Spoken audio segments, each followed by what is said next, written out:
Well, thank you all very much for coming. It's my pleasure to welcome you. My job in these evenings is to frame the debate. And we thought this one would be interesting because it seems like unions would be acting in their own self-interests and in the interests of their members. In the context of public education, this might mean fighting to have the highest number of dues-paying members at the highest possible levels of pay and benefits, with the greatest possible job security. It implies resistance to technological innovation, to charter schools, to measuring and rewarding merit, and to dismissals for almost any reason at all. Qualifications, defined as degrees from teachers' colleges, trump subject matter expertise. Seniority trumps classroom performance. Individual teachers, perhaps the overwhelming majority of them, do care about their students, but the union's job is to advocate for teachers, not for education. But is that a reason to blame teachers' unions for failing schools? The right way to think about this is to hold all other variables constant. Failing schools are often in failing neighborhoods, where crime and drugs are common, and two-parent families are rare. Children may not be taught at home to restrain their impulses, or to work now for rewards in the future, or the value and importance of education. Even the most able students might find it hard to progress in classrooms dominated by students of lesser ability, who may be disinterested at best and disruptive at worst. In these difficult conditions, maybe teachers know better than remote administrators what their students need, and the unions give them an effective voice. Maybe unions do have their own agenda, but is that really the problem? Is there strong statistical evidence that incentive pay improves classroom performance, or that charter schools produce better results, or that strong unions spell weak educational outcomes, holding everything else constant? That, it seems to us, is the correct way to frame tonight's debate, and why we expect it will give you ample reason to think twice.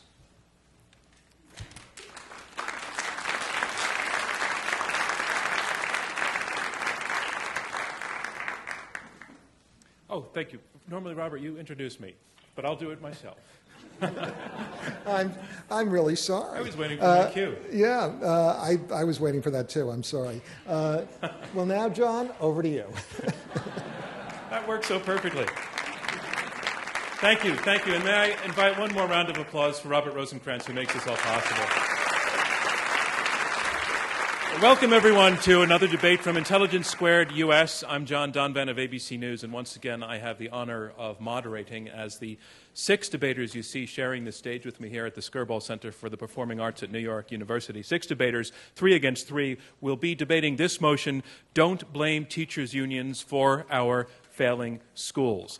Parse out that language. That means if you vote for the motion, you are voting for exonerating teachers' unions. If you vote against the motion, you are voting for, you blame teachers' unions. I'll rephrase that. You blame teachers' unions if you are voting against the motion. Now, this is a debate, and I'm the referee, but you, the audience, are actually the judges. You will have been asked by the time this debate ends to vote twice, once before and once after debate, to tell us where you stand on this motion. And after hearing the arguments and the second vote, the team that has changed the most minds will be declared our winner. So let's go now to the vote. And at the right-hand side of your seat, there is a keypad. Read this motion closely because the language is a little bit challenging. If you are for the motion, push number 1. And for the motion means you exonerate teachers' unions. If you are against the motion, push number 2. This means that you blame teachers' unions for the failure of the schools. If you are undecided, push number 3. And if you feel that you've made an error in your selection, just push the correct number and it will lock into the most recent, your last vote will actually be the one that is recorded. So we will tally those votes in a few minutes, and somewhat into our opening round, I will tell you what the first results were. I also wanted to share a very brief personal note that I'm going to declare irrelevant, that my grandfather was a New York City public school teacher. And so is my father. And so is my mother. And so is my 93-year-old Aunt Grace, who even now is living on in the Bronx. I will make all of this irrelevant, because that is my job, to be neutral and to moderate. So let's get on with round one of our debate. Opening statements by each debater in turn. They will be 7 minutes each, uninterrupted. And speaking first for the motion, I'd like to introduce Randi Weingarten, who is the president of the American Federation of Teachers, the country's second largest teachers union, and I believe also you have New York City school teachers in your heritage. Absolutely.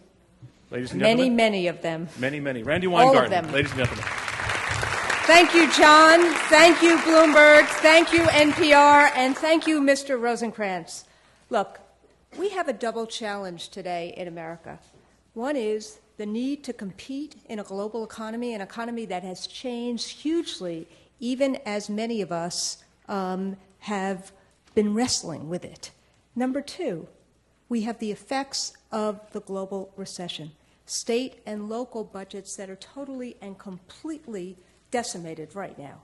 And so when the investment is very, very meek, as it is right now, and the need is very, very great, it's no wonder that people are looking to find one entity to blame. But my friends, blaming unions for school failure is like blaming the middle class for the recession. Ultimately, what unions do, what our union does proudly, is have a mantra. What is good for kids and what is fair for teachers? Now, am I saying that everything we've ever done is the right thing? Absolutely not. Am I saying that we are perfect? Absolutely not. But what we are trying to do in this very, very turbulent time is search for what works. Search for what works for kids. Let me suggest this. If teacher unions were to be blamed for failing schools, then you would assume that schools in less unionized states would outperform schools in more densely unionized states. So you'd assume that places like Mississippi, Alabama, Louisiana, who have relatively few unionized teachers, would do much, much better, right? But that's not the case. The states with the most densely unionized teachers, Massachusetts, New York, Maryland, they do the best. And the countries with the most densely unionized populations, Finland, Japan, they do the best. So what do we learn from that? What we know is that there are problems, like Mr. Rosenkranz said, there are problems we have to solve, one of which is poverty. States like Alabama, Louisiana, Mississippi, they have and have been plagued by tremendous poverty. We have to compete with poverty. That's what public education is, and that is what the search we have for. That's what our search is, to find what works. So ultimately, I hope tonight we can move from scapegoating to solutions, to problem solving. And I would argue to all of you that having a strong union, someone and an entity that will look at what it's done right and what it's done wrong and solve things and change things is the way to go. So what works? What can we learn from places like Maryland, Massachusetts, New York State, Finland, and Japan? This is what we can learn. This is what works. What works in places where we don't, as Terry Moe will probably argue, where we don't have niche markets, where we can't marketize our schools, where we have to help all kids. So we need well-prepared and supported teachers. We need well-rounded, rigorous curriculum that engages kids and that we can get our arms around. We need to invest in the tools and the time to differentiate instruction. We also need things like early childhood education and a focus and a fixation on graduation in terms of high school. And finally, we need good services to help level the playing field for kids. Now, is this a panacea? Is this something that has never happened and it's a search for something we don't know how to find? No. We find these elements in lots of different places. And the glue that binds this together, the difference between the places that work and the places that don't, are good labor management relationships, like we see in one of my other panelists here in the ABC School District in California, which has lifted its scores, which has changed its relationships from competitive to ones that are collaborative. Does that mean, as I said before, that we've done everything right? Of course not. Everyone has to take more responsibility in this day and age. If we're going to ensure that all kids are ready for life, for college, for career, that means we all have to take collective responsibility. And we at the AFT attempted to do that in any number of ways. First, in pushing for common standards, including the new Common Core curriculum or the Common Core standards, in pushing for better aligned assessments, in pushing for better curriculum, and in looking at ourselves and saying, look, we have to have a new approach to due process. We can't have rubber rooms anymore. We can't have a choice between off with your heads and warehousing. We can't have situations where if there is incompetence in the classroom, we allow that to happen. We have to have new evaluation systems that are fair, that are meaningful, that are competent, and that actually help teachers teach in a more robust way than they may be doing now. But we also have to give teachers the tools and the time and the conditions that they need to do a good job with kids. Because at the end of the day, to compete with poverty, to lift all boats, to make sure that kids get that chance to dream their dreams and to achieve it, it comes with initially that connection between teacher and kid. That connection we make every day that we teach. That connection I made with my kids at Clara Barton High School, that I know Gary made when he taught, I know Lisa made when she teaches. We need teachers to have the support of the people around us. And the unions, all of us, the unions will do everything in their power to help fight for the tools and the conditions that teachers need and to fight to ensure that every kid gets a well-prepared and well-supported teacher. Thank you very much. Thank you, Randi Weingarten. Our motion is don't blame teachers' unions for our failing schools, and now to argue against the motion, because he does blame teachers' unions for the failure of the schools, I'd like to introduce Terry Moe of the Hoover Institution, whose book almost 20 years ago titled Politics, Markets, and America's Schools was full of ideas that seemed radical at the time and that since then have become actually part of school systems, experimental school systems throughout the country. I don't know whether it's been the pace that you would like, Terry. It's been 20 years. Yeah, no, it's only 20 years. Okay. Ladies and gentlemen, Terry Moe.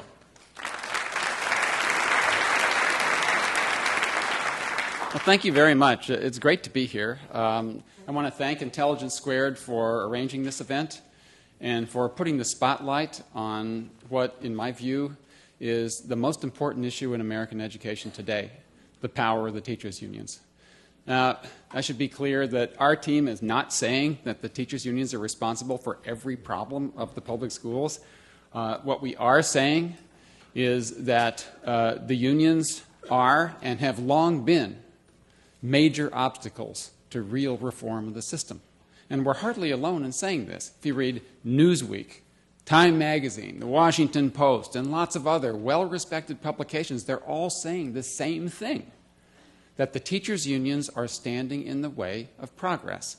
So look, let me start with an obvious example. The teachers' unions have fought for all sorts of protections in labor contracts and in state laws that make it virtually impossible to get bad teachers out of the classroom.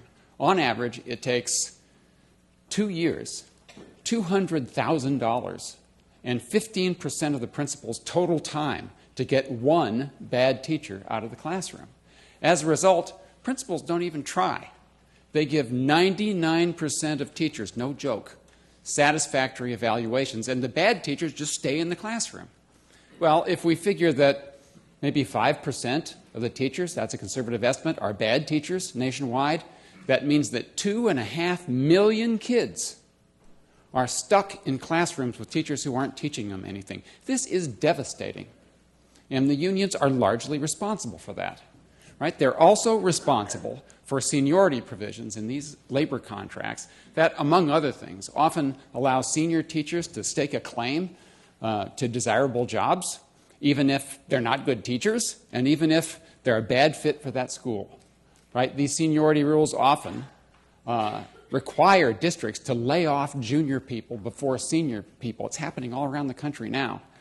And some of these junior people are the best teachers in the district, and some of the senior people that are being saved are the worst. Okay, so just ask yourself, would anyone in his right mind organize schools in this way if all they cared about was what's best for kids? And the answer is no.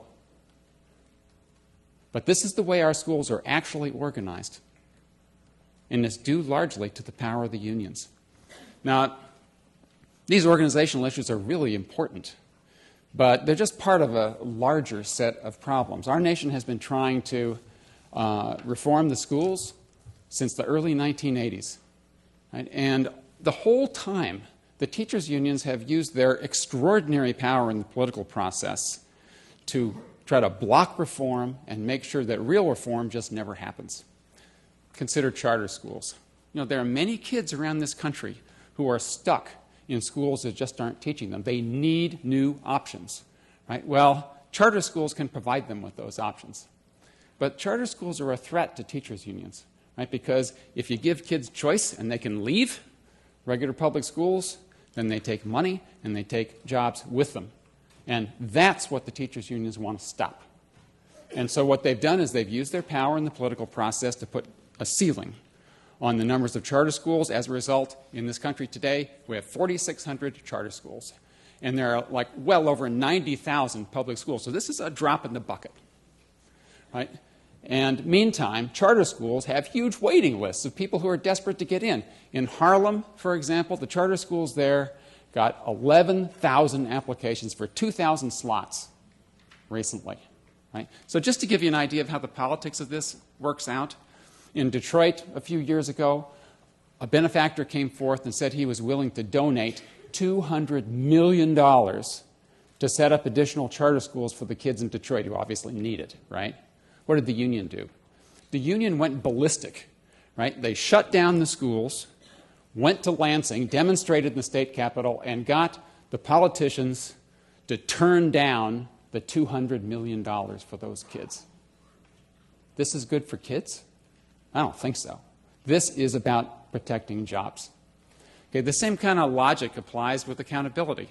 You know, accountability is just common sense, right? We obviously need to hold schools and teachers accountable for teaching kids what they're supposed to know, right? But the teachers' unions find this threatening. They say they support accountability, but they don't want teachers held accountable. And any sensible effort to hold teachers accountable, they brand as scapegoating teachers. They don't even want teachers' performance to be measured. You know, right here in New York City, Joel Klein indicated a while ago that he was going to use student test scores as one factor in evaluating teachers for tenure. What did the union do? Right? This is something that Obama supports, that Arne Duncan supports. It's totally reasonable. Right? What the union did is they went to Albany and they got their friends in the legislature to pass a law making it illegal to use student test scores in evaluating teachers for tenure anywhere in the state of New York. You know, it's just outrageous and makes no sense from the standpoint of what's best for kids.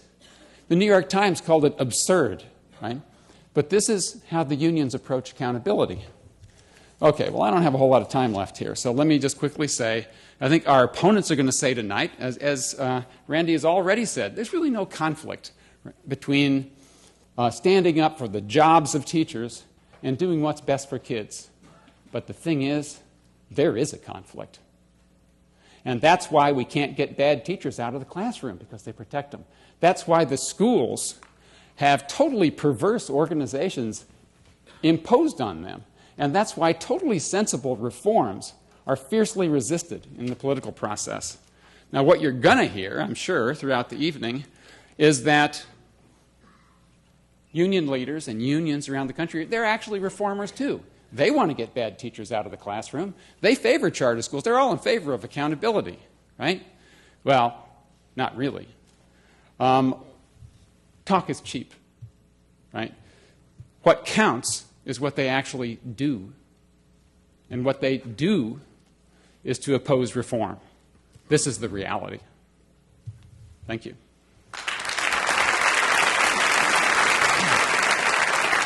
Thank you, Terry Moe.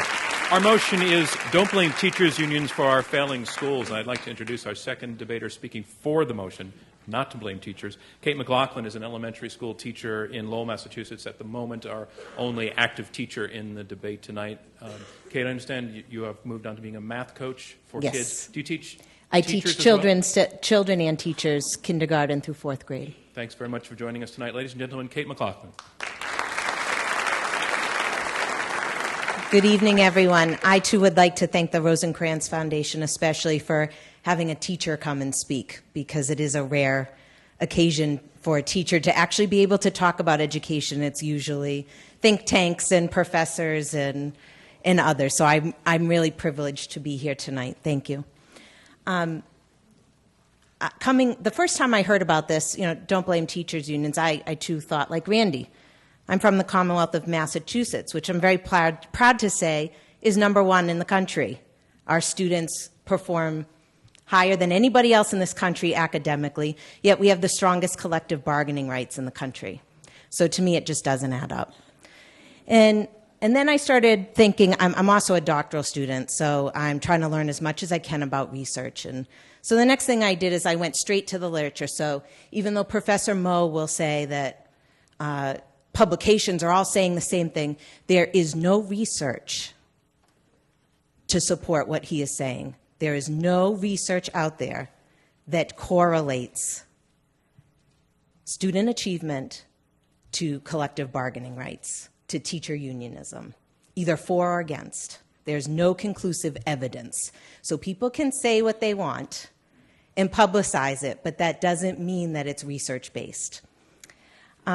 So with that, what do collective bargaining rights do to improve schools? And I have a lot to say, because not only am I a teacher, I'm the executive vice president of the United Teachers of Lowell, and I deal with this firsthand as a union leader. And for me, what collective bargaining rights do is they provide dignity, a way to provide dignity for a profession that, frankly, gets beat up on a lot. And the way that we can do that is we can ensure language that improves working conditions for teachers, but also for children. So one example of that, which unfortunately my union's not been able to negotiate yet, is something like we could have language for class sizes. So early childhood children would be in smaller classes, which the research shows is good for them. But that's a way we can ensure it, is by having it in the teacher's contract. So that's just one example.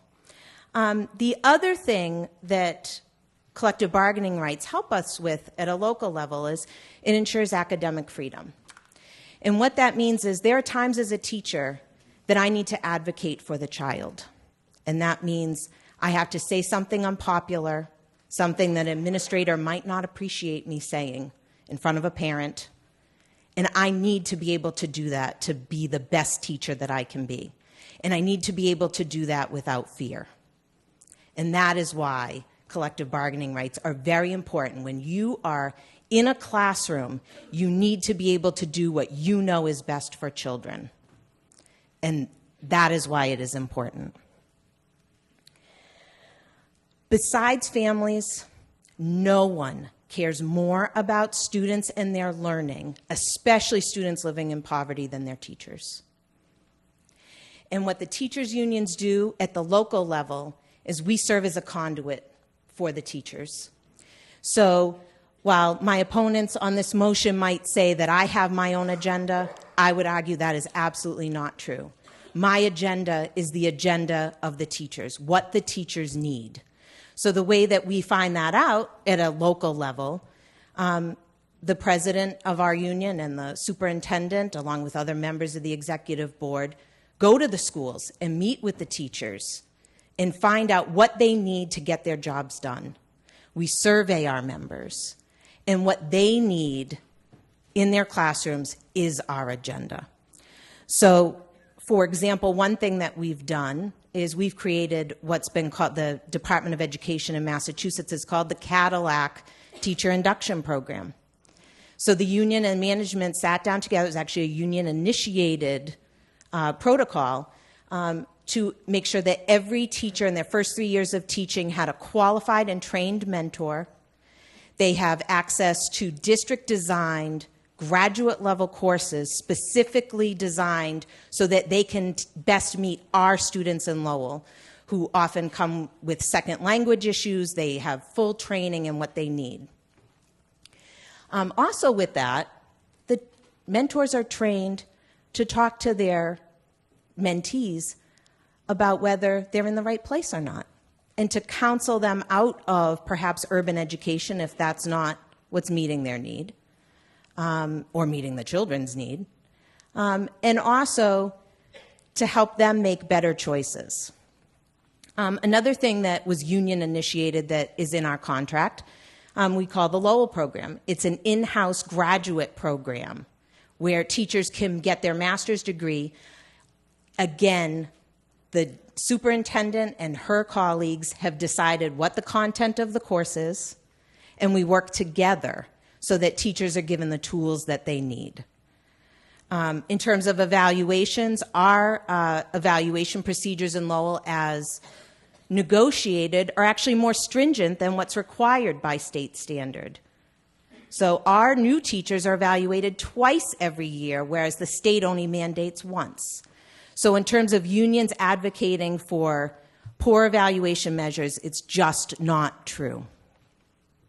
The most important thing, in my opinion, about what we've done, and I can't speak to 20 years ago because unfortunately I was only in high school, but I can speak to what's happening in schools now.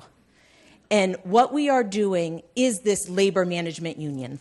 Because with all due respect, the teachers have been told what to do. We've been given scripted curricula from under Reading First grants and under these grants, and the teachers found they were not working for children.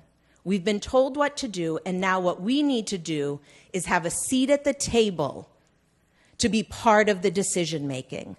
And so in Lowell, we have begun this journey to build collaborative structures in our district between labor and management so the people at the ground floor, the teachers, can inform the decisions that are made for children so it is indeed what is best for them. Thank you. Thank you, Kate McLaughlin. So here's where we are in this debate. We are halfway through the opening round of this Intelligence Squared U.S. debate. I'm John DONVAN, acting as moderator. We have 6 debaters, 3 against 3, fighting it out over this motion: don't blame teachers' unions for our failing schools. We have heard from 3 debaters, 3 opening statements, and now on to our 4th to speak against the motion. I'd like to introduce Rod Page, who is famously the U.S. Secretary of Education under the Bush administration, even more famously once called teachers' unions terrorist groups. I knew that was going to come up. It has to come up.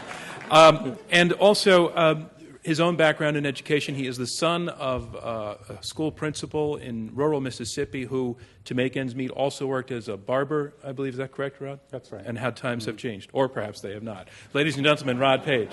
What is...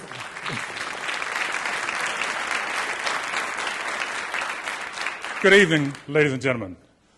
I'm here to convince you to vote against this proposition. All of us know that teachers are not solely to blame for our failing schools, but they bear significant responsibility. And the way this is framed, the only way you can express that is to vote against this proposition. Now, to understand my point of view, you have to realize how powerful these organizations are. To be blunt, teachers' unions represent the most dominant political force in American education. We're not talking about little wimpy organizations. We're talking about mammoth, highly financed, highly organized, highly peopled organizations. And political dominance is not something that they got unintendedly. They intended to be politically dominant. Here's a quote from Sam Lambert in 1967 about the NEA. NEA will become a political power second to no other special interest group. Listen at those words. People could argue now that they've already reached that goal. Teacher unions represent the #1 political spender in the United States of America. In the state of California, the NEA spent more in the last decades than any other political spender. And the second political spender spent by a little bit better than 1/2 of what the NEA spent. These are powerful, dominant organizations. The NEA has 3.2 million members, 14,000 locals across the United States. And last year, in 2007, they collected about $400 million from their members to supplement the other revenue streams that they had. The AFT is not a slouch either. They have 1.4 million members, 300 locals across the United States, and they're active in 43 states. The NEA has state offices in every state in the United States. And that's not all. They can call on their political partners when they get in trouble. They can call on the AFL-CIO. They can call on ACON. They can call on People for the American Way. They can call on the Center for Community Change. These are mammoth organizations, and I need for you to understand that in order to understand why we take this position. Now, in the American workforce, about 12% of the workforce is unionized. But in the education professions, it's 38%. Teachers' unions literally have many of our schools in a chokehold. This is completely dangerous. Now, power corrupts. Total power corrupts totally. You need to be clear about how they use this power. They try to convince people, and I've heard a lot of this tonight, about children and their members. Don't be fooled. Organizations have one primary interest. They may have some other interests, but they have one main interest. Teacher unions' main interest is the welfare of their members. Another quote from an NEA operative. The major purpose of our association, note the word association, they don't even call themselves unions, is not the education of children, but rather it is or ought to be the extension and preservation of our members' rights. Now, that's just a statement of fact. Organizations can't serve two gods, little g. They serve one. And in the case of teacher unions, it is the interest of their members. Now, let me tell you a live story. In 2000, the Buffalo School District had about 7,000 members, and they were the most unionized public school system in the United States of America. At 7 a.m. on a school day, the leader of the teachers union stood on the Buffalo headquarters steps and called a strike. At 7 a.m. on a school day. Now, many children are already on buses on their way to school. Many parents have already dropped kids off at school, thinking their kids are in the loving care of teachers, mistakenly. Does that sound like an organization that cares about kids? They were arguing for employee rights. I'm going to rush to two more major points that really tick me off to some extent. Teacher unions are sitting on both sides of the negotiating table in many cases. Teacher unions work with school boards so that they have representatives on the school boards. When I served as the superintendent of Houston, one of my 9 school board members was actually an employee of the teachers union. Fortunately for me, both were reasonable people and we got along rather well, but many school district superintendents don't have that luxury.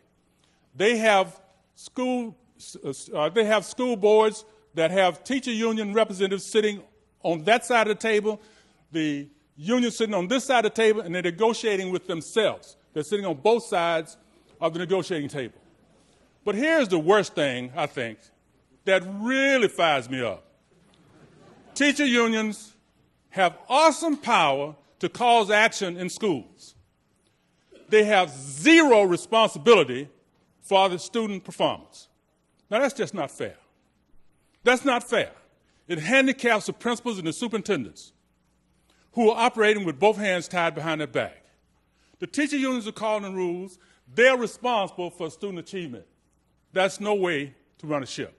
And it just simply will not work that way. Now here again, I want to be earnest and I want to be fair. We cannot solely blame teachers unions for this complex issue we got in our schooling situation. But they do bear significant responsibility. And the only way you can express that is to vote against this motion and indicate that we as a nation, if we're going to really reform our schools, we're going to have to wind back some of the power of teacher unions. We can still have teacher unions. We're not arguing that we shouldn't have teacher unions. Our schools are over-unionized, and consequently, reform has run into a roadblock. Thank you very much. Thank you, Rod Page. Our motion is don't blame teachers' unions for our failing schools. And now to speak for the motion, and we just heard Rod Page say that superintendents have their hands tied by the unions. Well, Gary Smuts is a school superintendent of the ABC Unified District in California, considered a district where the schools work. And Gary, you have said in the past you do work effectively and successfully with unions. Ladies and gentlemen, Larry Smuts. Gary, excuse me, I'm sorry. I need to correct that for the record because it's not Larry, it's Gary. It just came out. Ladies and gentlemen, Gary Smuts. Both of us are here tonight. Secretary Page, in a wonderful book he wrote with his sister, Dr. Elaine Whitty, it was entitled The Black-White Achievement Gap, Why Closing It is the Greatest Civil Rights Issue of Our Time. He says in the book, being taught to higher levels means educational support from factors outside of school. It involves the support and commitment from the entire education triage, home, school, and community. And Secretary Page's call to improve the effectiveness of our schools recalls an article co-written by Professor Moe entitled Letting Schools Work. In that article, Professor Moe reports, effective schools treat teachers professionally. The teachers share in the school's goals and effective teaching in the pursuit of those goals. They participate extensively in school decisions within their classrooms. They are free to tailor their practices to the needs of their students. That effective schools are organized like teams, held together by consensus, cooperation, and shared goals. It sounds like a teachers' union to me. Thank you, Professor Moe. Now, I must clearly delineate my prejudice, my frame of reference. I am from the ABC Unified School District, Southern California, about 21,000 students. We're about 89% diverse, 38 different languages spoken in my school district. We have a remarkable relationship with our affiliate, the ABC AFT. We're affiliated with the National American Federation of Teachers, second largest teachers union in the United States. We formed our own charter, and ABC is not a charter school. We have a charter partnership agreement with the ABCFT, where the main work of the teachers union in my district is student achievement and the conditions that support that. Student achievement is the main work of our teachers union. And in fact, last year, Laura Rico, the president of my teachers union, had a workshop where all the union reps came in and they changed their name from union rep to learning rep. And they were told by the teachers union president, the number one job that you have in this union is student achievement. Now, that doesn't sound like a teachers union that has anything other than their main goal, the main idea that Secretary Page talked about in my district, our union, and student achievement. Now, here are some examples of staff development in my district that's jointly sponsored by myself and our colleagues in the American Federation of Teachers. It doesn't, what I'm going to describe to you actually comes from the National AFT, from their Educational Research and Dissemination Program. These are some of the courses that are taught by our teachers union. Instructional strategies that work, reading comprehension, school, family, and community partnerships, supporting student learning, which is actually almost exactly what Secretary Page points out in his book that we need to improve schools. We spend, my teachers union spends tens of thousands of dollars in direct staff development with our community and our teachers to improve learning. Now, don't blame my district's union for failing schools. In fact, they're one of the reasons my district is successful. Now, we have our challenges. We're a program improvement district. Yet last year, despite $34 million in budget cuts, We doubled the greatest gains in the history of the district. We passed the magic benchmark of 814, 800 actually in California went to 814. We didn't do that despite the teachers' union. We did that because of the teachers' union. Oh, let me give you an example.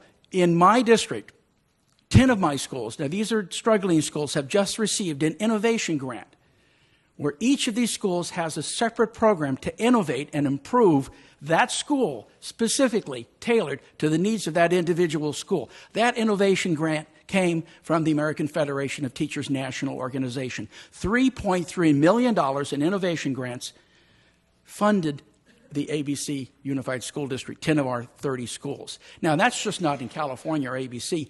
Actually, the grant funded programs and districts in 8 different states.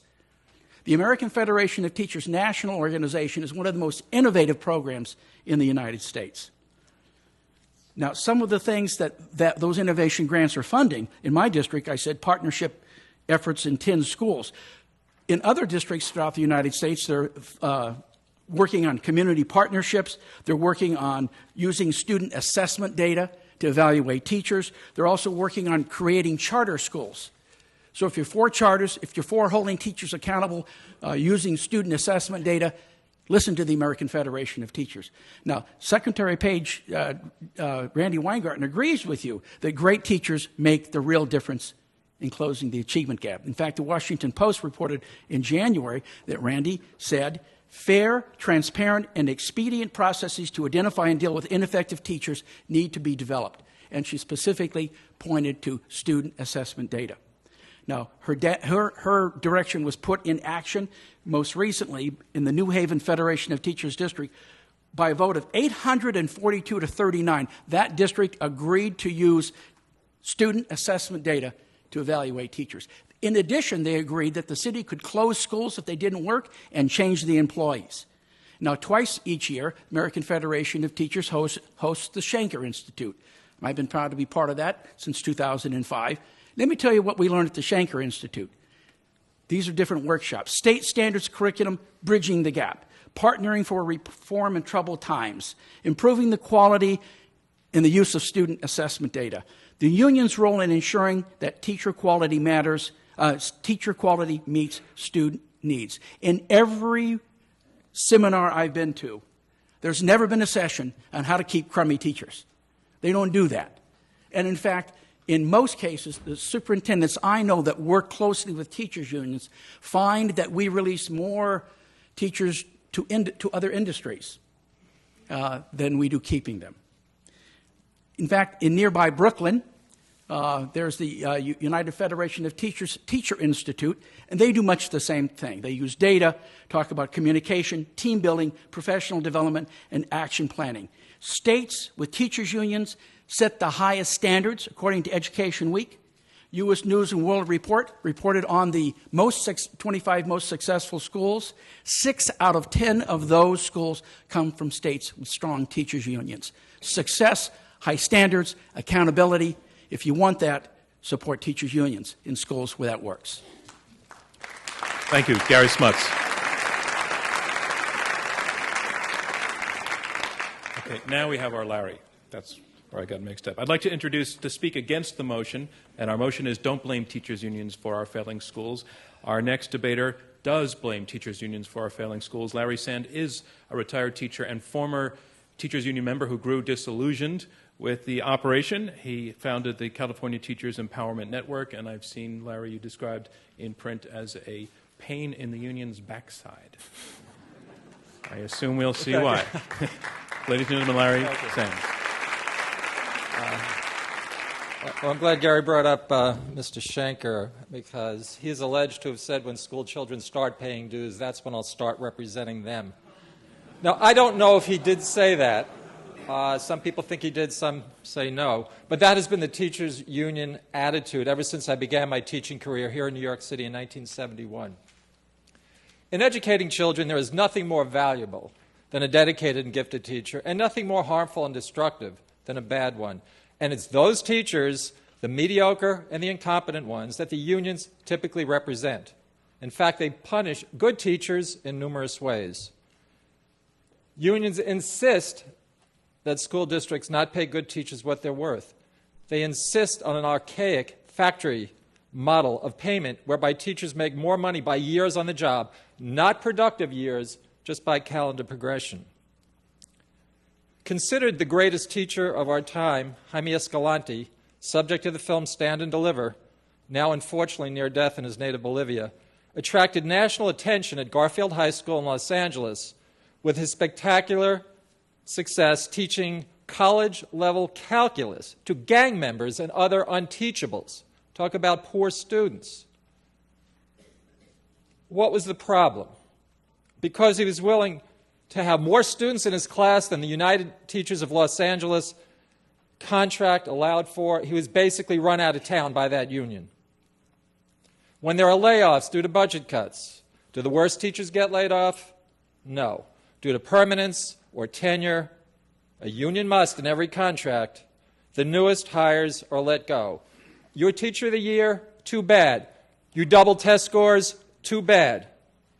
But the unions will go to any length to save the job of a bad tenured teacher. If you think I'm exaggerating, here's a quote from an LA union rep. If I'm representing them, it's impossible to get them out. It's impossible unless they commit a lewd act.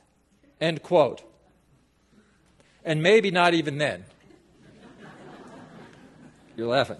This is a true story, and this didn't happen very long ago. X was a former colleague. He's alleged to have touched a female student inappropriately. There were witnesses. The female student would not press charges. So they put X into the district office for a while, the so-called rubber room, which probably most of you know of. They decided to put him, got a union lawyer, they put him in another school. He apparently did the same thing. Back to the rubber room. Sitting. Finally, one day, I guess he got bored, he decided to bring porn to the district office, the rubber room. He got caught. With the union lawyer's help, he got put back into a school, another school, the third school now. And in short order, he got caught showing his female students some of his pornography collection. Now, the last I heard, he's back in the district office waiting for his union lawyer to make the next move. This is the kind of guy that really needs the union. Not a dedicated teacher, not an honest teacher. This is the kind of guy who really needs the union. By the way, the guy I'm talking about, Mr. X, is really a pussycat compared to some of the teachers you have in New York. Just reading some things about and I'm only saying his name because it's in the newspapers, of Francisco Olivares, who impregnated one of his students and is still on the payroll. Another instance in my middle school involved a teacher who decided to sunbathe topless on the athletic field at lunch. It was a nice spring day, you know. What happened? With the union's help, she was put back into school in an elementary school this time. Once again, a union rep in his own words. I've gone in and defended teachers who shouldn't even be pumping gas. Not my quote. This is a union rep. That's the mentality. Unions today function more like criminal lawyers than partners in education reform. Very importantly, too, the unions love the status quo and will fight to keep it. In California recently, education reformer Bill Evers was attacked by a local union for trying to get Singapore math, a new and innovative way of teaching the subject. But because learning all the different things you had to do to teach this was a little bit too much for some of the teachers, the unions decided to kill it. Very importantly, the unions are constantly trying to limit the number of charter schools. The Cartel, an excellent film by Bob Bowden about public education, is one of the most affecting scenes I've ever seen on film. It shows parents and children waiting to see if they won the lottery. That is, if they got into the charter school. If charter schools have more children than seats available, very simply, they'll hold a lottery. And in this scene, the camera goes into close on the faces of the children and the parents who are winning the lottery and getting into the charter school, and they're thrilled, and you feel happy for them. And then they go into the people who didn't win, and these people are crying and sad, and you feel horrible for them. Very affecting scene. But these tears of joy and sadness turn to anger because you realize the unions are constantly fighting the establishment of charter schools, as the UTLA did, by the way, just about 2 weeks ago in Los Angeles. They were very successful at killing charter schools. Another abominable example, I'm going to speak a little quickly because I'm running out of time. The DC Opportunity Scholarship Program, it was created to rescue at least some children from the horrible school district, Washington, D.C. We spend $27,000 per student, probably the worst school system in the country. 1,700 kids, mostly poor, mostly black, won the lottery, which gave them a $7,500 scholarship to get into the best schools they could, private or parochial. The program was a great success. The kids look forward to going to school for the first time. They thrived. The parents were happy. The taxpayers saved money. The only ones unhappy were the unions, who cannot abide any competition for the government-run monopolies, even though it has been shown that where school choice exists, public schools improve. I will close with a quote from Juan Williams, who said about this situation, "The NEA seems far more devoted to its members than they are of the children they teach. It doesn't seem to bother them that they continue to fail the nation's most vulnerable children." Amen to that, Mr. Williams. Thank you.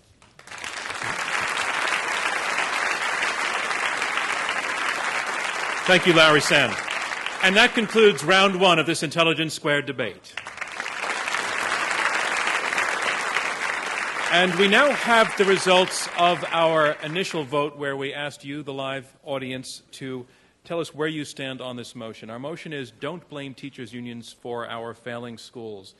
Before the debate, the vote went like this. Those for the motion, those who say it's not the teachers' fault, 24%. Those who blame teachers' unions for our failing schools, against the motion, 43%. And we have 33% undecided. We'll ask you to vote once again at the end of the debate, and the team that changes the most minds during the course of the debate will be declared our winner.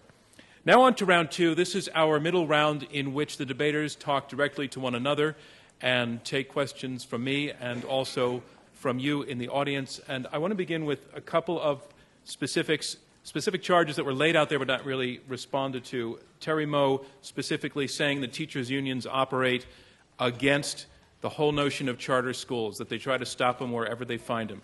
I want to hear from the other side, true or not true. Let's start with Randi Weingarten. Well, given that the United Federation of Teachers, under my watch, started 2 charter schools in East New York, it's totally and completely untrue.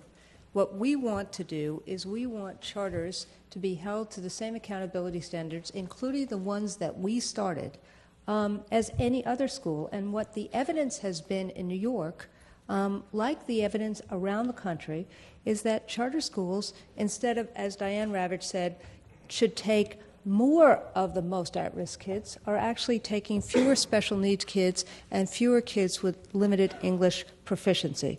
So we've opened 2. We think charters could be a great incubator for instructional practice and could be a great incubator for labor relations practice. But Terry, I don't want New York to be as much of an evidence-free zone as Washington, D.C. seems to be, which means let's look at the Credo study, which was done with a pro-charter advocate. What they said was where 17% of the charters are better than public schools, 34% are worse, and the rest are the same. The idea is to actually find what works, make it sustainable, and make it replicable. That's what we're trying to do, and that's what I'm trying to do. Terry Moe, Randi Weingarten is saying, no, it's not true that they are against all charter schools. Well, let me first point out that New York State has a cap on the number of charter schools. It has a cap because this union put it there. And even under the pressure of race to the top, they wouldn't lift the cap. Actually, right? So this is not an organization that's in favor of charter schools. They've done everything they can to keep charter schools down. What they're doing now in New York City is they're running 3 charter schools to show, if they can, that unionized charter schools can work, because what they want to do is to unionize all the charter schools. That's the only reason they're doing it. Randi. I mean, you know, what's interesting, Terry, is that I didn't know you were in my head so much. We are not running charter schools to unionize all charter schools. Where'd the cap come from? What we wanted to do was actually the New York City and state unions were in favor of lifting the cap and in favor of creating a level playing field to make sure that all kids could equally get into all schools. And if you recall, New York State became one of the finalists for Race to the Top. So obviously, whatever happened in the state legislature didn't disqualify it from Race to the Top. The bottom line is we need schools, all schools, charter, public, private, to be places where parents want to send their kids and where educators want to work. That's the bottom line. How do we help all kids? Not just some kids, but all kids. Do you want to respond? Because I want to move on to another question, but if you'd like to respond on this side, you can. I'll just make one point. I mean, this is the standard response, that it's really all about kids, right? But the fact of the matter is they're trying to keep the number of charter schools down. They're responsible for this cap in New York State. And everything else is just a rationalization. You know, Terry, I wish we had the kind of power. Randy, I want I'm to sorry. move on. Can I McLaughlin, who is about arguing charter schools in L.A.? There's charter schools in L.A. and there's Gary Smuts. I'm going to let you go. Gary Smuts, I just want to identify you. charter schools in L.A. and there's magnet schools in L.A. L.A. Times article about 2 months ago by Howard Bloom pointed out that the most successful schools in the L.A. Unified School District are magnet schools. Now, these aren't schools that shut down, get rid of kids, get rid of teachers. These are schools that have a special focus, that keep their faculty. If you want the most successful schools in the L.A. area, it's not charters, it's not traditional schools, it's magnet schools that have the same configuration, the same union. If you want success, go with magnets. Don't go with charters, and don't even go with traditional schools. One more response from this side. Are those charters, are those magnet schools schools of choice? Most of the all of the magnet schools, 10 of my schools. Schools are schools of choice. I'll answer it a bit in my district. I have 10 magnet schools in my district. No student leaves those schools, no teachers leave those schools. Same because students, they choose same to teachers. be there. We invite other students substantially, though. Better than 95% of the students are the same students that have always been there. And those schools are successful. Larry Sand. Here in New York City, in Harlem, we have very successful charter schools like KIPP, Democracy Prep, Harlem Success. The parents, as far as I know, there aren't enough to keep up with the demand, yet Randi is saying that seems to have a problem with charters, so she wants to go very slowly. It seems that the parents want these things because most of their kids are in hellholes. Now, this is not the union's fault that they're in hellholes necessarily, but it's the union's fault because they keep them in hellholes. Yes. The best From a local Kate McLaughlin. standpoint, in Lowell, Massachusetts, it's quite the opposite. Mm-hmm. They're actually closing, they wanted to close the charter school, and we actually appealed on their behalf, so they have to cut the school in half and stop teaching middle schoolers, and we will absorb those students back in the local. You're saying that the union stood up for the charter school? And the school system. But what you don't know, again, you say, oh, teachers are against charter schools.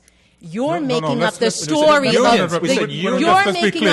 of why I am. Let me tell you why I am. Actually, they're not saying that. They are saying The teachers' teachers' unions unions. use political power And this is a classic to stop the trick. proliferation of No, these listen schools. to Teachers. from a We're saying teacher unions. Rod Page, I from want a to let Kate local finish. standpoint. We, from this charter school that was going to be announced, got students back from this charter school, which we welcomed.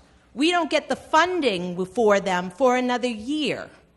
So when the teachers' unions bring up this issue, we're somehow against charter schools. There are major issues about the funding that comes with it. But when we speak it up, we're somehow obstructionists. That is not the case. The other issue about charter schools for me and for my teachers' union is it's an equity issue.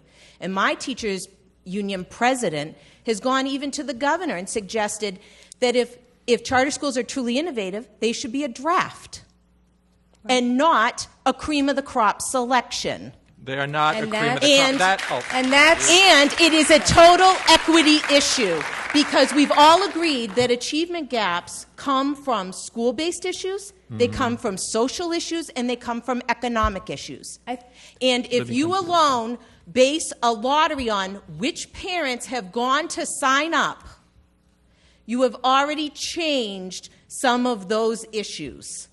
So it is an equity issue. They To the other don't side, cream. Larry You, Sand. Go see Bob Bowden's film. You tell me the parents and those kids are the cream. These are poor people. Maybe they're the cream of the poor people. I don't know. Let's bring this back to issue- the. Let's bring Kate. Let's bring this back to the issue of unions, and I want to go to the side that is arguing that teachers' unions are to be blamed for the failure of the schools, and the other side, your opponents are arguing. Two of your opponents used in their arguments the point that there is no real correlation between states that have strong teachers' unions and poor academic achievement. Kate McLaughlin, your opponent, said there is absolutely no research on that. And Randi Weingarten pointed to the numbers of states where actually there were strong unions and strong school results. I'd like one of you to respond to that. Yeah, I'd be happy to respond to that. I don't know where this stuff comes from, really. Look, many factors influence student achievement. And to say, basically, schools in the South don't do as well as schools in the North, which is true. And the schools in the South don't have unions, and the schools in the North do. And to say, gee whiz, it must be because unions are good for schools. Don't try that at a university. It doesn't wash. So, look, as far as the research goes, I don't know where Kate's getting this. I mean, there is a research literature. Actually, it's pretty big, on the impact of collective bargaining on student achievement. She says there's nothing. There is plenty. It started sort of back in the 1980s. Most of the literature, I think, is not good, but that's typical of most of social science. A lot of this stuff is bad, And part of the reason is that things are complicated. It's very hard to do good studies. So you can't just, count up studies. The results in this literature are pretty mixed. And I think it's partly because, A, it's complicated, and B, a lot of the studies don't do it very well. But there are two studies that are actually in very top-level journals, right? They've been through very rigorous peer review process. They are one by Carolyn Hawksby in the Quarterly Journal of Economics, 1996. Another one is by me in the... But that one's really good. Yeah, it's a lot better than Caroline's. And it is in the American Journal of Political Science, 2009. Both these studies show through a quantitative analysis, both of them very extensive, that the impact of collective bargaining on student achievement is negative. Okay. Randi Weingarten, Teachers Union President. So, Terry, you've actually just made the point that I think many of us are trying to make on this side, which is it is complicated. There is not one factor that either causes student success or is an obstacle to it, and that's exactly what we're trying to say. So ultimately, just like we did not say that teacher unions were the reason why Maryland or Massachusetts or New York was so successful, and by the way, that was just in quality counts from Education Week. We were not the ones that said that Finland or Japan were most successful. We're just saying that those are the correlations. Now, there is one person who used to actually agree with you hugely, Diane Ravitch, who, in looking at much of the evidence over the course of time, whether it was on charters or whether it was on vouchers, has actually just written a book saying, slow down, the evidence of these kind of market strategies just doesn't work. My point is this. Whether you look at, everyone is going to find anecdotes to fit into their case. That's not going to help one more child learn. We are searching for what actually works. So regardless of the quotes one may hurl at me from the NEA or from other places, I stand by the record that we have in turning around schools in New York City. Mr. Rudy Crew, who was sitting there, and I together did probably the most important reform strategy in New York in the late 1990s, early 2000, where we actually turned around schools in Harlem. We turned around schools in New York City. We want to make sure every single child has a choice. Wants to have a choice for a charter? So be it. But every child should have a choice for a neighborhood high school or a neighborhood school. And Larry, last point to you, which is this. Just recently, unlike what you said about L.A., in L.A., there were 36 schools that were put up for grabs by the L.A. School Board.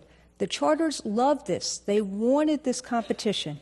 And in that competition, regular school teachers, supported by their union, won 29 of the 36 schools because of their plans. The bottom line is we need to do the things that Gary and Kate talked about in terms of helping all kids.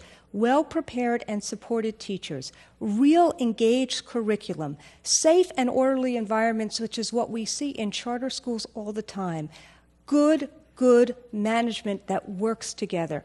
And at the end of the day, if we have to find ways, as I said in 2004, to police our own profession, fire teachers that are not making the grade, we want to do that. That's who this teachers union is. Okay, we want the best and the brightest for all of our young people in this country. Randi, I gave you quite a long run Sorry. on that. And I want to... that's all right, but I do want to urge us to stay as close as possible to our motions, and I think all of us probably share a sense that we want things to improve, but I want to discourage too much grandstanding on the point because we really want to get to the issue at hand. I want to go to the audience. That's not to say that any of us disagree with that, just the nature of the debate. I want to go to the audience for questions now, and what we'll do is have microphones circulate in the aisles.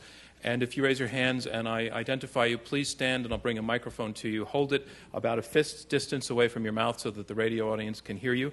And I want to urge you to actually ask questions and to try to move this debate along in the area in which we are talking and not to make grandstanding speeches or to debate the debaters. They're here to debate each other, I hope prompted by you. And as a gentleman, this person with eyeglasses there, getting the microphone now, if you could just rise, sir, and identify yourself. I'll make two sentences. I would rather that you just make one statement and go to a question. Yes, okay. You don't have problem with having a good car. You know which cars are good, and you can choose.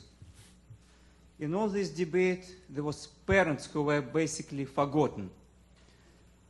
And the question is, in the last 2-3 decades, have teachers' union helped parents to know which teachers are good and which teachers are bad? And second, have they helped parents during the last 2-3 decades, not last 2-3 years, help parents to be able to choose good teachers? All right, I'm going to take this. If you allow, I Thank can you, sir. more, but we get the point, question. and we need to move on. So I think the question probably, both sides can respond, but probably is primarily directed to this side. And I also think it's a rephrasing of a question or a statement that's been put forward by your opponents, who argue that the interests of teachers' unions are not the interests of the children. And none of you have actually addressed that particular point directly. Their point being, as has been stated, that teachers' unions are there to grow their numbers, to protect their salaries, to protect seniority. And in terms of those specifics, if you can connect that to the gentleman's question, is it good for the kids and is it good for the parents in knowing what teachers are good and what teachers are bad? I taught for 14 years, Gary and never did I grade a test or work with my class thinking that about my standing in the teachers' union. That doesn't even go through your mind. I would agree that teachers' unions don't rank teachers, but neither do administrators. There's no ranking of teachers in any school by anybody. I don't even know if it's possible. I don't even know if it's desirable. It wouldn't be something I would recommend that management do or teachers' unions do. I don't think it can be done. I don't think it necessarily should be done. There are a variety of factors. We've all had teachers that have been enormously successful with some folks and not very successful with others. You can't blame teachers' union for not ranking teachers because nobody ranks teachers like that. And what about the part of the question I brought to it? Because this is an itch I need scratched. The whole issue that the objective of a union is not the same thing as an objective of taking care of the kids in the best possible way in the educational system. That's not true in my district. They changed their name from union rep to learning rep. And it's not. You can laugh at that. Look, it's not. But let's hear this out. It's the number one focus of the teachers' union, and in the workshop where that was done, what they worked on were all of the strategies and techniques to produce successful students. The number one job, according to my union president, of the union reps that are the learning reps in my district is student achievement. And we work together to do that. It's one of the most powerful forces in our district. I've got great administrators, and they work with teachers to produce successful students. Why would you want it any other way? Fighting each other doesn't work. It's a dumb plan to fight each other and say one side's going to win and one side's going to lose. I don't believe in that. You know you got to work together, and if you don't, it is never going to work. That side said that Mr. Secretary Page said you're never going to do away with teachers' unions. He doesn't want to do that. If that's the truth, then we better start working together or we're going to die together. I think if you look at the rather than Randy, listen, could you hold I'm a minute sorry. because we've had Okay. quite a bit from this side, and I will come back to you. Terry Moe, I had indicated you could respond to this. Terry Moe. Yeah, I just wanted to say that basically the teachers' unions don't want teacher performance to be measured, and they especially don't want any information to get out about how well teachers do. Actually, the testing technology is quite sophisticated now, and it's possible, not just to do value-added calculations for how much kids learn during a year, but also to take into account through statistical controls, student background characteristics, how much students know at the beginning of the year so that you can control for that, and so on. And so it is certainly possible to do these things in a very systematic and rigorous and fair way. And I think what we're going to be moving toward eventually, unless the teachers' unions are able to block it, is a system where we have information on teacher performance under a variety of conditions, and we move towards transparency, where it is possible to let people know, what teachers are good and what teachers are not good, because if teachers are not good, people should know that so that they don't put their kids in those classrooms. It's very important. Randy Weingarten. I want to make a point. Rod, let me just bring in Very Randy quick Weingarten, point. please. Granted, there's no Rod, I'd like to bring in Randy Weingarten, and then I'll come back to you. Okay. I will. So the question is, the question I think, John, you keep on asking is, what's the teacher union job? And if you look at the three of us and you actually listen to our members, you're absolutely right. We are paid to listen to our members because very few other people actually do listen to the voices of teachers. There was a Gates study recently that said that of 40,000 teachers, that said that overwhelmingly what they wanted, number one issue, is they wanted to be supported, they wanted to be respected. That is very similar to polling that we've taken of our members and very similar to what I see when I was a local union president, where we have the most extraordinary people in New York City teaching in our classrooms. What we see is that members, by a 4-to-1 and 5-to-1 margin, have said to us they want us to fight for the tools and conditions they need to do their jobs.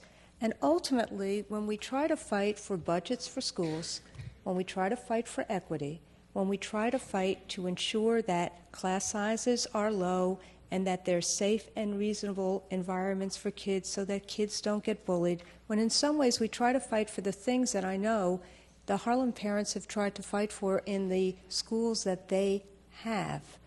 That's the integration between teacher unions and kids. All right. Rod Page. Well, my comment goes back to the ranking of teachers. And I'll admit that I could agree that there's no formal ranking of teachers, but let me tell you, there is a ranking of teachers. While I served as superintendent of schools in Houston, it was very clear to me that the kids know who the best teachers are.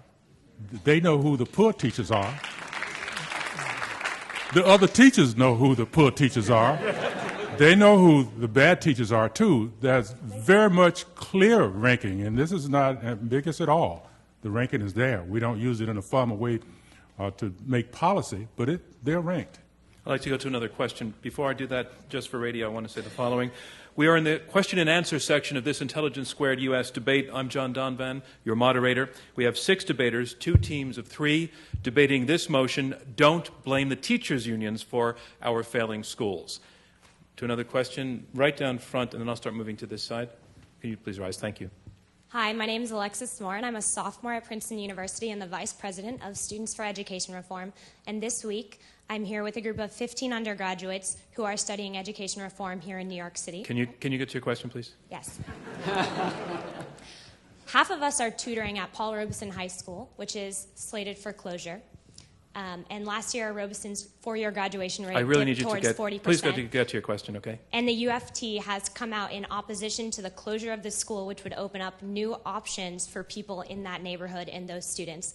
This question goes to the side for the motion. Why come out against the closure of a poor school? Thank you. Thank you. Do you feel you had enough information, or did I suppress too much? I think none of us have enough information about the specifics. I probably have more than the rest of us, but I don't. Let me tell you about two other schools that I know about well. Meaning, I don't know about Robeson, but I do know. Randy, let's move on. With respect to your question, and I did push you to cut to the chase. I think there wasn't enough information, and I don't think the panel's familiar enough with it, so I'm going to move on. But thank you very much. To this side. Right down front. And if you could stand, please. And could you wait for just 1 second? I want to make sure the camera finds you. My name is Denise Saul. Could you hold for just 1 second? Okay, thank you. My name is Denise Saul, and I, too, am a teacher. I taught in public and private. I'd like to know how many teachers there are in New York State and how many teachers were fired this year.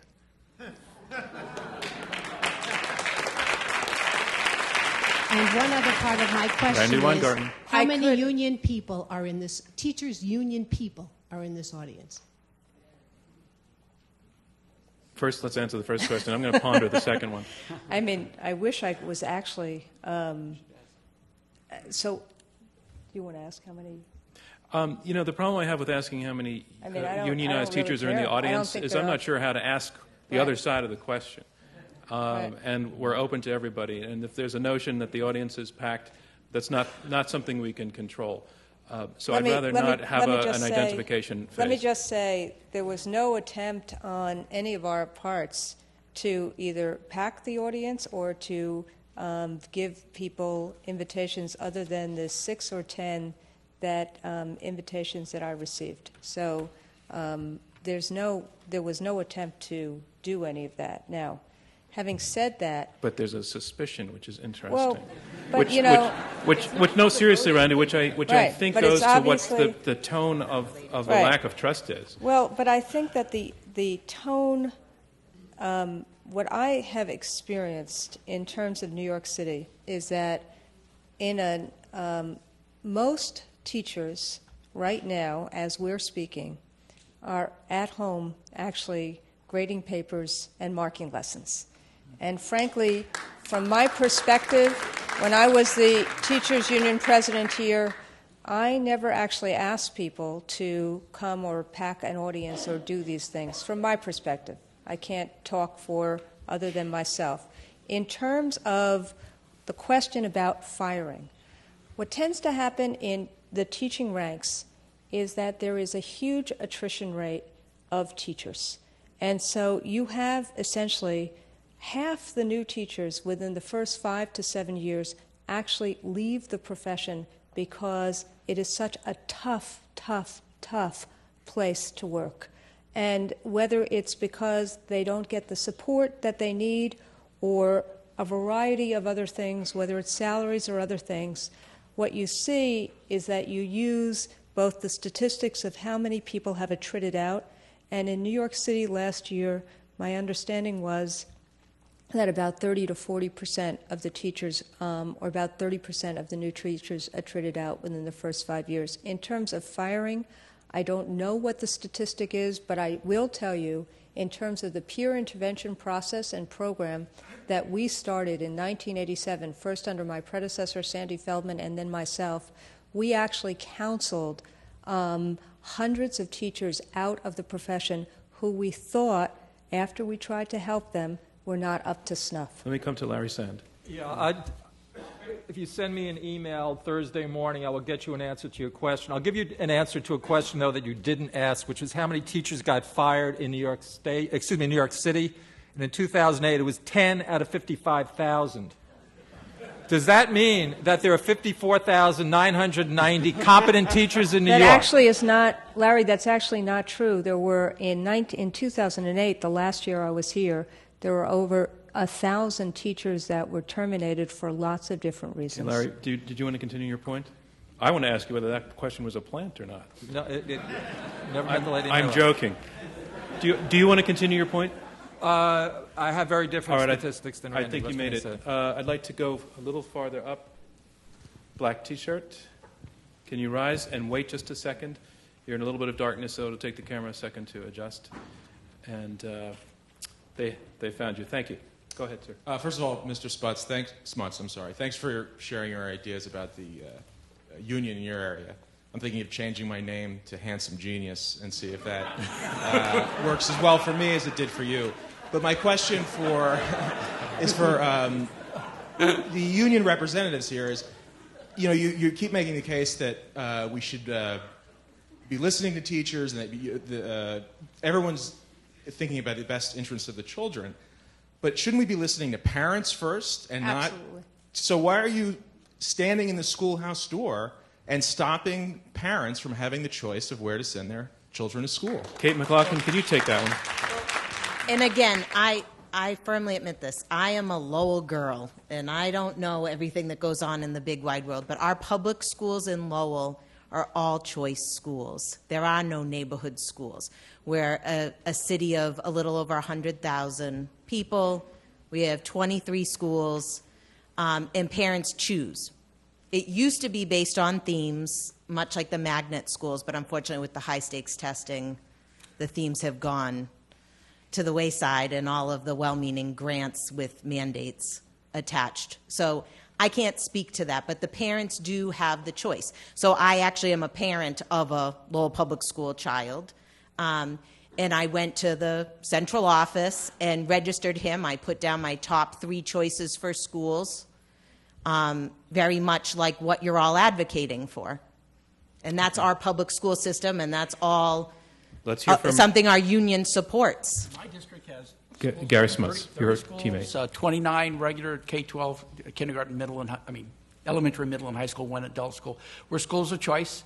We have 1/3 of our schools are magnet schools where parents can make choices. Every school in our district has a school site council where parents are represented. The school board, parents from the district, is a very powerful influence in our school district, as it should be. And we have board advisory committees that are made up of all parents in the district that report regularly to the board. Let me ask Rod Page, what do you make of what he's just saying now? Well, I'm not sure what to make of that, actually. You're saying that choice is good. Yeah. Yes. I want to hear plenty of that. And we've had choice since I was in elementary school in the Lowell Public Schools. We all believe that public school choice is good, and we have never, I know there's an issue here in terms of what must be going on in New York City right now, because obviously I feel the heat in this room about that. But ultimately, we believe in far broader choice and that every parent should have a public neighborhood school in which to send his or her kids, and then ultimately have the broadest possible choices. New York City has actually the broadest high school choice program of any school district in the nation. Terry Moe. Look, this is all in code, right? So basically, the unions are in favor of choice as long as the schools that kids can choose to move into are unionized. And so they're all in favor. This is just true. So they're all in favor of public school choice, right? And that means, what she really means is moving from one regular public school to another regular public school, they're all unionized, they're all under the contract, right? Charter schools are public schools, right? But the unions have done everything they can to keep the number of charter schools down everywhere, right? Gary Smuts responds. Well, we don't have any charters in our school district. Anybody that's applied. Trouble is, they hadn't. The couple that didn't adopt the California state curriculum, and that's a requirement in California. There's charter schools that just started a whole bunch up in Los Angeles. Charters in Southern California aren't aren't that particularly Terry's powerful. bottom line point was that when teachers are talking about charter schools and schools in general, they're all for change and choice, but not if the school is not unionized. Do you think that that's a fair Well, point? it's a little hard in California because we're a teacher union state. So, other than the Catholic school, proves his point. Catholic school system is the second largest system in the country. I take total exception because my issue as a union leader about charter schools, if they are public schools, and this is my experience as a teacher and hearing from the other teachers, why is it when a child needs an outside placement that costs over $100,000, the charter school sends them back to the public schools to pay for? If they are a public school, that is their student, they should support it. But Kate, to the point, do unions only want unionized schools? Unions? No, let me ask Kate, because she's in mid-flow here. As a union leader, I see what collective bargaining does for a school in a school system. Is that a yes? No, I think it's a complicated question to answer honestly. Okay. No, to answer honestly. I believe in unionism, and I believe that a lot of the charter schools are for profit. And I think that unions help keep the ideals of American values in our schools.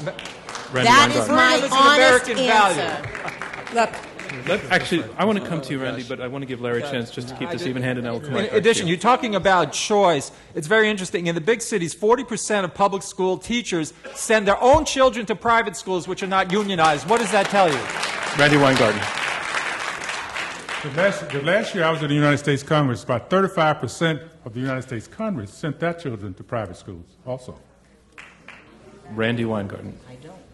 the overwhelming number of teachers opt to join a union because whether it's in New York State or other places, everyone has a choice as to whether or not to join a union. And ultimately, people, excuse me. Let's let Randy finish her point, and I'll come to you, Ron. Legally, everyone has the choice. In New York City, they have the choice. All over the country, they have the choice. They may not have the choice about whether or not to pay for the services the union renders, but they have the choice to join the union. And in New York City, 96% of the people who teach in New York City opt to join the union. Now, the issue around the country, and I believe the same way as Kate, I had lots of opportunities in my life to do lots of different things. I chose not only to be a teacher, but I chose to be a union representative. I chose to do this because I believe in my heart and in my soul that what unions do for kids and for teachers, as well as for working people, is to lift all boats. I said this initially. I said we are not perfect, just like superintendents aren't perfect, secretaries of education aren't perfect, presidents of the United States of America aren't perfect. But at the end of the day, if you look at the historic record, when the unions had the kind of clout they used to have in this country, we had a vibrant middle class.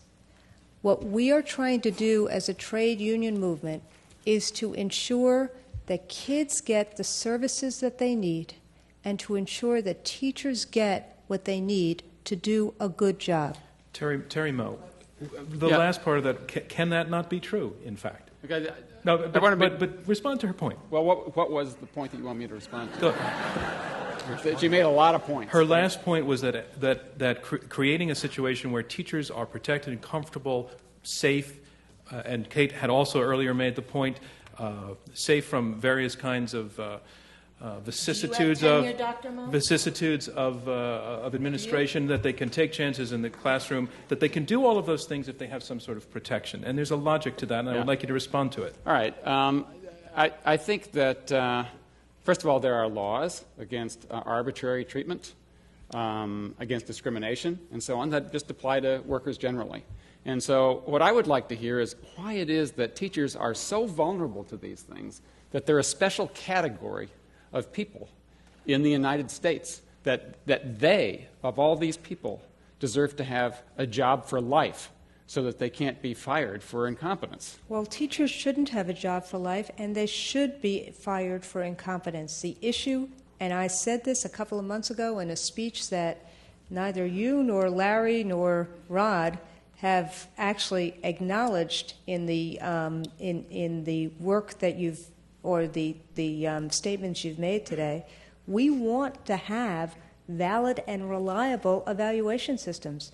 Teachers do not like when they are just simply thrown the keys and told, do it. There are many of us, when we first started teaching, who had real frustrations in terms of not being able to connect to kids, not knowing how to do the things we needed to do. And ultimately, what we yearn for is to have real development and evaluation programs. And in fact, Larry, I said just 2 months ago, student learning must count as part of teacher evaluation. And ultimately, what the ABC School District is doing, what actually the Central Falls School District was doing before the teachers were fired en masse, was to try and create these evaluation systems that Arnie Duncan and I have both said are really required. Terry Moe, or Terry, do you want to cede to your partner Larry? Because Larry, I thought you had your hand up. If I'm wrong. Well, I was Larry Sand. I was going to address another issue of Randy's that she made earlier, or sure. Okay. Remind us briefly what it was. Well, she said 96% of teachers, I believe, choose to be in the union in New York. Is that? I'm saying in New York City. Right. Okay. If you're interested in real choice, for people who don't know, New York is a non-right-to-work state, which essentially means you have to join the union, as is California. That's actually not true, Larry. Okay, well, let me finish, Randy, please. In California, you pay $1,000 a year to the union. It's actually even a little more than that. If you opt out of the union, you don't get a choice to opt in. If you opt out, you get back about $300. $700 still goes to the union whether you want it or not. It's like getting a divorce from your wife that you never wanted to marry in the first place and you're still paying alimony. Let's go to one more question. On this side, yellow shirt, and I really hope it's good because you might be our last question. And make it a question. As everyone stated on this side of the table, that the real meaning or purpose behind the unions is to look out for the kids.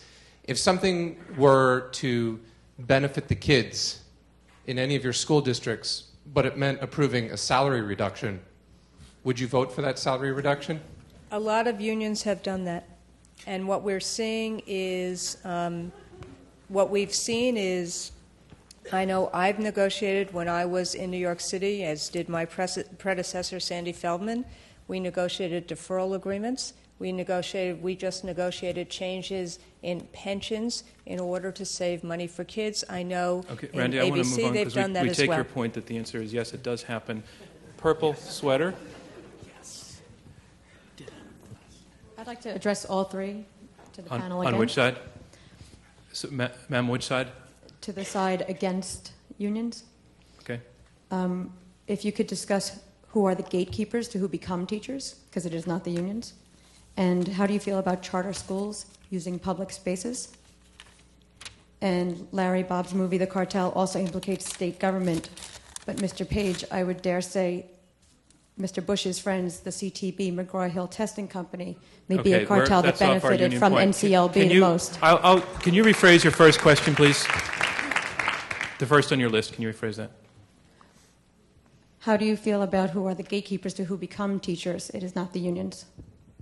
Okay, I think that's the most relevant to our topic. Does anybody wish to answer? answer? Who will be, if you have a problem, who do you go to? Is that your question? No. Who's the gatekeeper? I don't understand what you mean. How did they become? The Board of Ed let them in. The people who are bad teachers, some of them are apparent when they go for interviews. Right. Some of them are apparent on paper. Thank you. I've All been right, in classes we have with the them. question, who gets to choose who gets hired as a teacher? Are you saying if not the unions or it's not the unions? It's not the unions. understand the question. All right. I think her I don't- point I don't- is that the bad teachers aren't because the unions are there. The bad teachers are in the system because the school administration hired them in the first place. Therefore, bad teachers are not the union's fault. Rod Page. Yes. Yes, making these decisions are really difficult decisions. And we want the universities to do better. We want the administrators to do better. But once the situation has been proven that this is a subpar teacher, then we want to have some system to remove the teacher from the environment, because we know that it's not a good idea to have a teacher who's not competent in front of children. That's the only reason for that. Another question. I think we have time for one more. Green sweater. So I guess one of them is a very quick question. Only one question. Okay. Choose. So we talked a lot about unions defending teachers who we thought were less than competent. Is it the fault of the union that they're defending them and availing them of their rights, or that there's a system that means that they're actually successful at doing so? I actually didn't understand the question. No, But I think there's something there, and I want to make sure our audience is. I guess the question would be, we don't blame defense lawyers for defending their clients because we have a good judicial system that allows for prosecutors and defense lawyers. Similarly, should we blame unions for availing themselves of those rights to defend their constituents and not the system? Let me let Kate take that, and then you decide.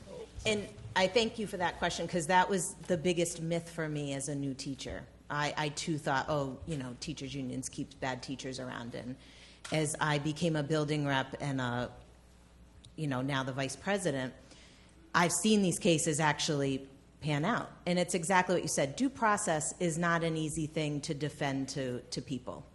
And it's like you said, I mean, the defense lawyer didn't murder the person. But somehow it seems that unions are taking the rap for the actions of someone else when they're actually defending the due process.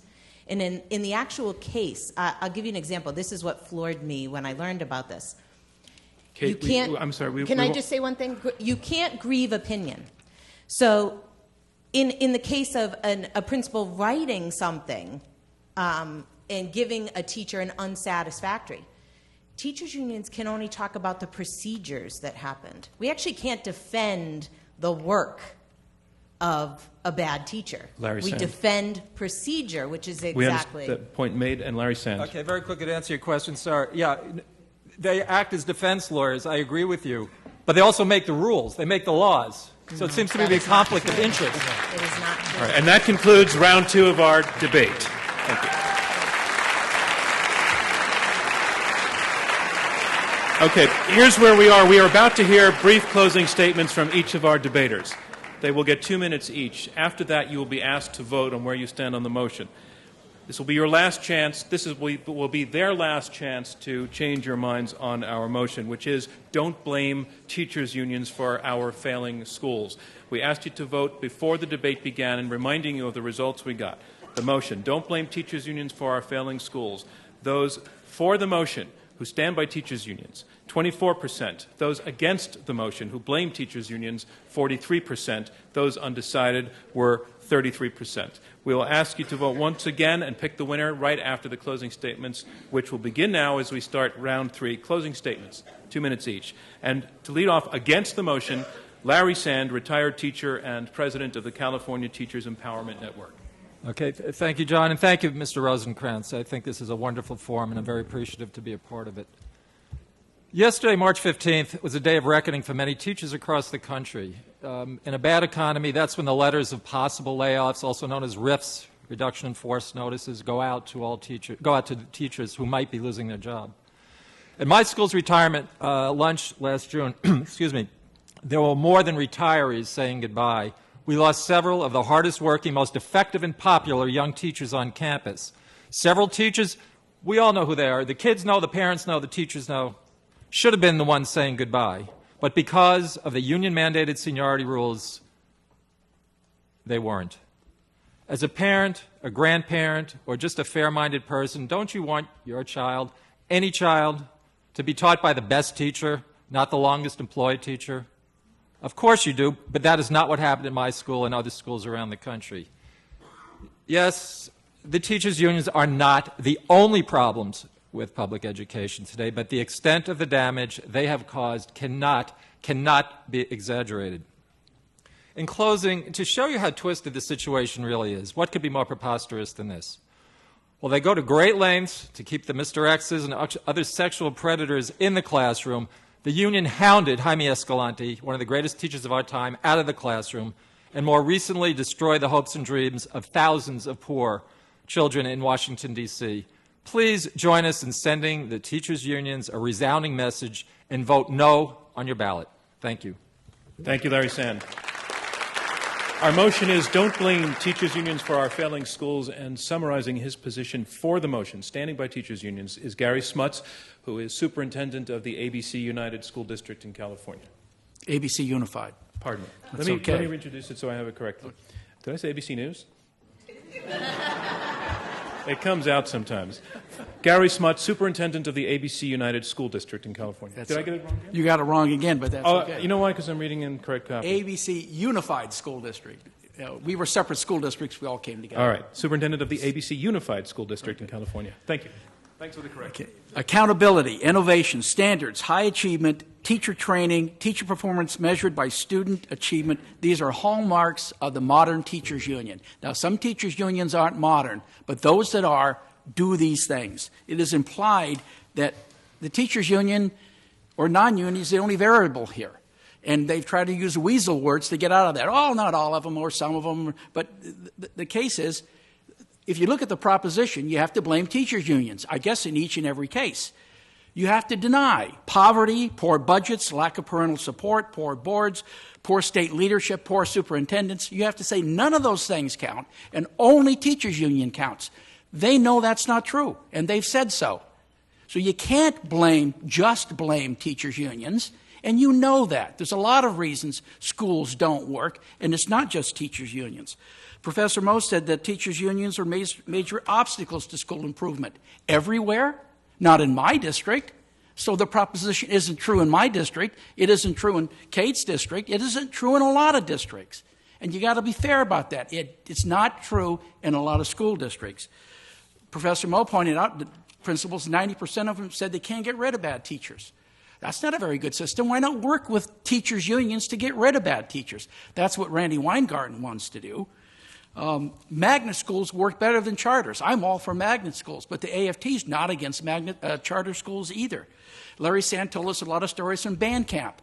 I don't think that that's a good reason to say teachers' unions are bad by sharing horror stories from individual places throughout the United States.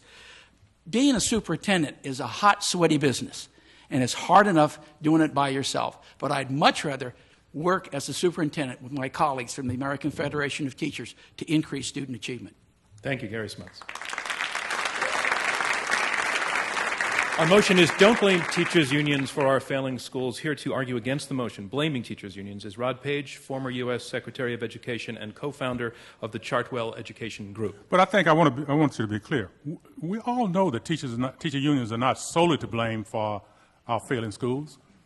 We could never argue that. What we are arguing is the way the motion is put, this is the only option that you have in order to express the idea that teachers' unions bear significant responsibility for the inability to reform our schools now. And so we are encouraging you to vote no.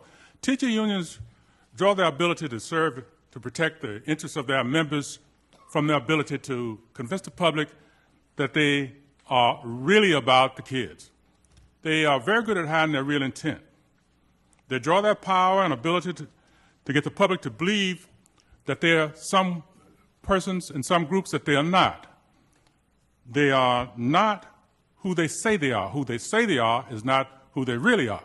Who they really are mammoth organizations, highly financed, the most powerful political organizations in the United States of America. So you need to see them in that way. And we think they deserve your vote against the motion because they do bear significant responsibility for the conditions of our schools. Thank you, Rod Page.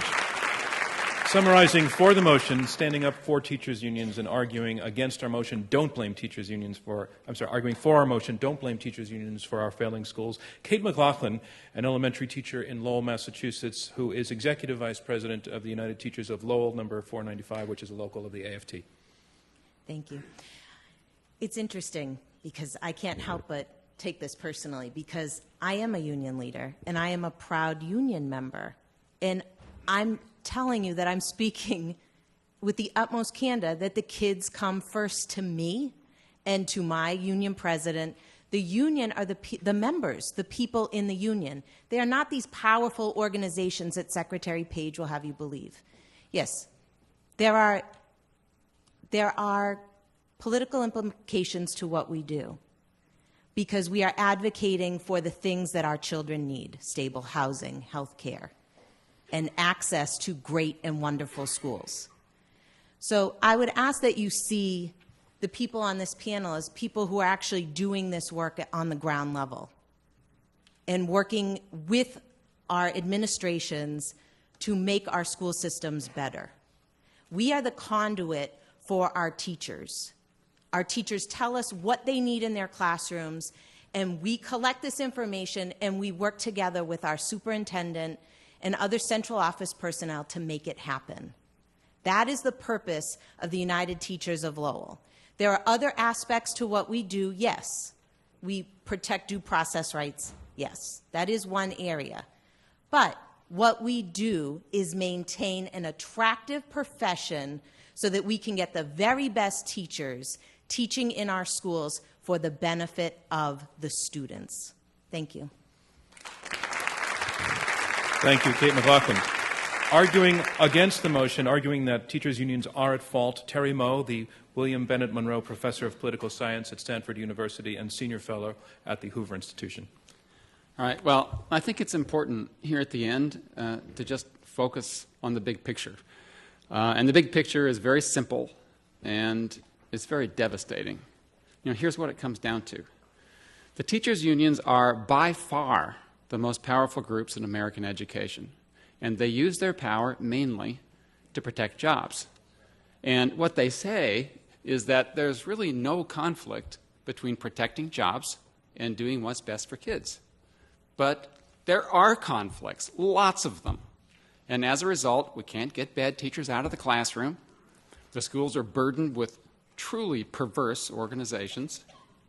And fundamental reforms, good reforms that make sense for kids, are resisted and undermined and weakened.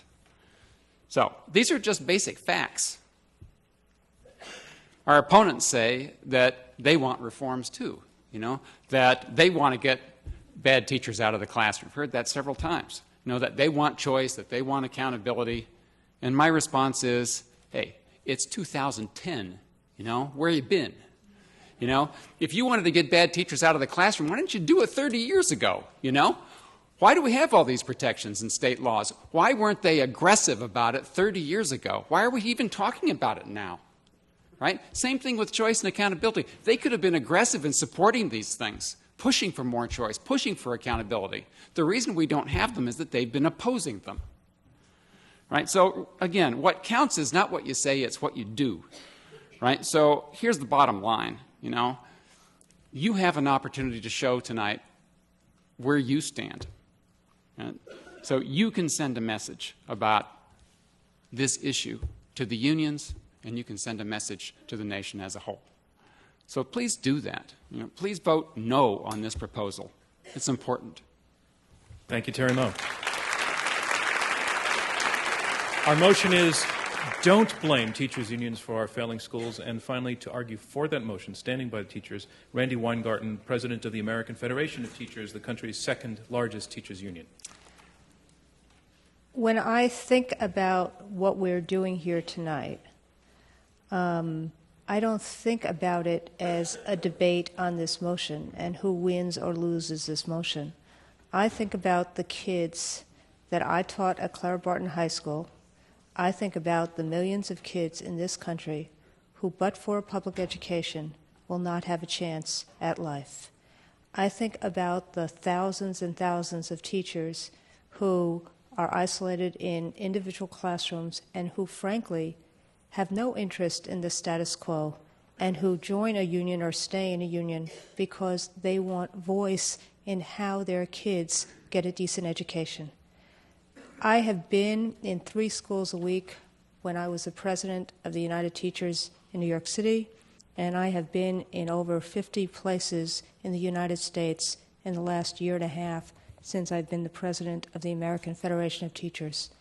I wish I had that magic wand that would magically help all of our students achieve to the global standards we wish right now. What I can tell you, the folks who are on the other side of the stage and the folks in the audience, that this union, under our watch, and you see the examples from both what Gary said, who happens to be the superintendent of the year in California, as well as what Kate says, who every single day is teaching children as well as doing her union work. We want what children need. We want to make every single school a school where parents want to send their kids and educators want to work. And we've learned a heck of a lot in the last few years about what works for kids, how to ensure that we have well-supported and well-prepared teachers, even if we have to do the hard work of saying to people, you don't belong in this profession, how to have an engaged curriculum, how to work with parents better, and how to make sure that kids have the decent services that they need. Randi Weingarten, your time is up. What we're asking. Thank you very much. And that concludes this Intelligence Squared U.S. debate. And now it's time to learn which side has argued best. We're going to ask you right now to go to the keypads at your seat. It will register your vote, and we're going to get the readout almost instantaneously. Our motion is don't blame teachers' unions for our failing schools. If you are for the motion, if you stand with teachers' unions, or at least don't blame them, push number 1. If you are against the motion, you do blame teachers' unions, press number 2. And if you are undecided, remain undecided, or became undecided, push number 3. And while that's happening and while the votes are being locked in and tabulated, the first thing I want to do is thank our panel for an amazingly impassioned and informed debate. You're all terrific. And I'd also like to thank those in the audience who came up with questions, even those that we didn't use or that got chopped. We seriously, we appreciate your willingness to be involved in this, and for all of you for voting and for being part of the evening, very vocally, in fact. So we're going to have the vote results shortly. A few things I want to announce about what's upcoming. Our next debate will be on Tuesday, the 13th of April. Our motion is Organic Food is Marketing Hype. Panelists for the motion are the Director of the Center for Global Food Issues, Dennis Avery, Missouri farmer Blake Hurst, and former chairman of the UK's Food Standards Agency, Lord John Krebs. Against the motion are executive chef and co-owner of Blue Hill and Blue Hill at Stone Barns, Dan Barber, Consumers Union Senior Scientist for Policy Initiatives, Urvashi Rangan, and Vogue food critic, Jeffrey Steingarten. The motion for our May 11th debate is Obama's foreign policy spells America's decline. And debaters for that are being booked and will be announced soon. Individual tickets for all of our events can be found at our website and at the Skirball box office. Make sure to become a fan of Intelligence Squared US on Facebook, and you can receive a discount on upcoming debates. All of our debates can be heard on more than 200 NPR stations across the country, and you can also watch all of our spring debates on Bloomberg Television. Air dates and times can be found in your program. And don't forget to read about tonight's debate in the next edition of Newsweek, and to pick up a current copy of Newsweek on your way out. All right, it's all in now. Our motion is don't blame teachers' unions for our failing schools. If you're voting for this motion, you're standing with teachers' unions, or at least not blaming them. If you are against the motion, you do blame teachers' unions for the failure of our schools. Remember, we had you vote once before and once after. Before the debate, 24% of you were for the motion, 43% were against, and 33% were undecided. After the debate, 25% are for, 68% against, and 7% undecided. The side against the motion wins. Congratulations to them. Thank you to all of you from me, John DONVAN, and Intelligence Squared US.